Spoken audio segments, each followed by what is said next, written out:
మీకు రాయించుకున్నప్పుడు స్పెసిఫిక్గా ఎలా చెప్పేవారు సార్ శాస్త్రి గారికి మీరు పాటలు రాయమని? అంటే ఎలా చెప్తారు మీరు? మీ అసలు తిడతారు బాగా ఆయన. సిచ్యువేషన్ చెప్పిన తర్వాత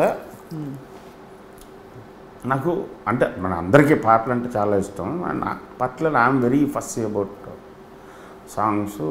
అసిస్టెంట్ డైరెక్టర్గా ఉన్నప్పుడే మన ఇళయరాజా గారు లాంటి వాళ్ళతో పనిచేసాం కాబట్టి అది ఆ వాసన కొంత మీద పడింది.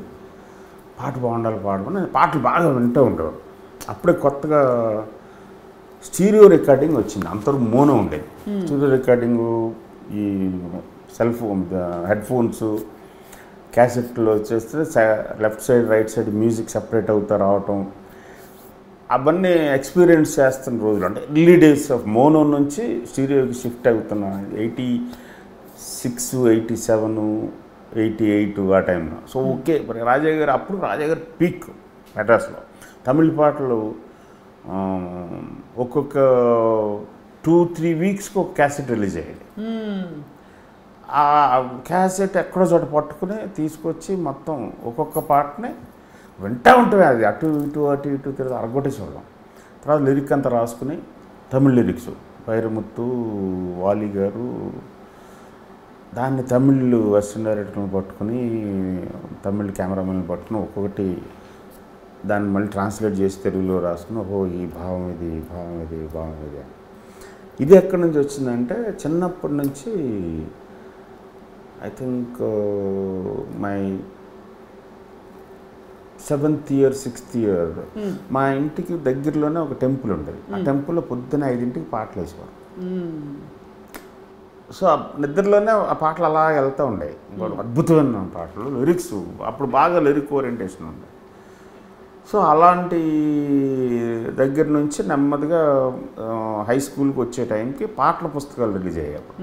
సో పాటల పుస్తకాలు కొనుక్కోవడానికి డబ్బులు ఉండేవి కాదు కాబట్టి ఎవడన్నా కొంటే ఆడి దగ్గర నుంచి రాసుకుని లేకపోతే ఆ కిల్లిగుడ్డని బతిమాలి బుక్ తీసుకుని మన నోట్బుక్లో పాటలను రాసుకుని మళ్ళీ ఆడి బుక్ ఇచ్చేసి తర్వాత సినిమాకి వెళ్ళినప్పుడు ఇదంతా సినిమాకి ముందే రిలీజ్ అయ్యాయి పాటల పుస్తకాలు. సో అలాగ ఒక సాఫ్ట్వేర్ డెవలప్ అయింది లోపల. సో శాస్త్రి గారి దగ్గరికి వెళ్ళినప్పుడు ఈ సాంగ్ సిచ్యువేషను, ఈ సిచ్యువేషన్కి ఈ లాంగ్వేజ్లో ఈ పాటలు ఉన్నాయి, ఈ లాంగ్వేజ్లో ఈ పాటలు ఉన్నాయి. నేను హిందీ తమిళ్ బాగా ఫాలో అవుతాను. మన తెలుగులో పాతది ఈ ఎక్స్ప్రెషన్ వచ్చేసింది, నేను ఇది అనుకుంటున్నాను. సో అని ఇలాగ ఒక 20 నుంచి 70-80 పాటల వరకు లిరిక్ మొత్తం రాసి ఇచ్చాను. ఆయన పట్ట 5 minutes 10 minutesలో అయిపోయింది. ఏముందిరా నాశనం నేసనం అంటున్నాడు అని. మై తూ మేరీ సనం అంటే నాశనం అంత జోకులు అనమాట ఆయన. కానీ సరే నాకు అర్థమైందిరా నీ ఏడిపోయింటో నేను చెప్తానని అక్కడి నుంచి ఆయన ఏదైనా అనేవాడు. సో మా ఇద్దరి మధ్య ఒక అగ్రిమెంట్, ఫస్ట్ లైన్ కరెక్ట్గా దొరకాలి. మీరు ముందే పొలం అంట రాసేద్దాం. నాకు అప్పటికి అసిడేట్గా బాగా చనువుగా ఉంది కాబట్టి ఆయన విపరీతంగా కష్ట హింస పడిపోతారు, హింస పెట్టేస్తారు బాడీని. వద్దు, ఫస్ట్ లైన్ మన ఇద్దరం ఒక అంగీకారానికి ఉందాం. ఫస్ట్ లైన్ వచ్చిన తర్వాత అక్కడి నుంచి మీ ఇష్టం. రైట్. సో అక్కడి నుంచి అలవాటు పెట్టిన ఫస్ట్ లైన్ చెప్పండి అంటే ఈ వేళలో నీవు ఏం చేస్తూ ఉంటావు, అదిరిపోయింది గురించి, ఓకే డన్. అలాగే ఇప్పుడు ఎటో వెళ్ళిపోయింది మనసు, ఓకే హుక్కు పడాలి. నాకు పడిందంటే గురించి ఓకే, పడకపోతే ఇంకోటి మొదలెట్టావా అనే. సో ఈ ఫస్ట్ లైన్ మీద పడేవాడు. వన్స్ ఫస్ట్ లైన్ పడితే ఆయన ఫ్లోకి వెళ్ళి దగ్గర ఒక్కొక్క దానికి 6-7 వెర్షన్స్ ఇచ్చేవారు.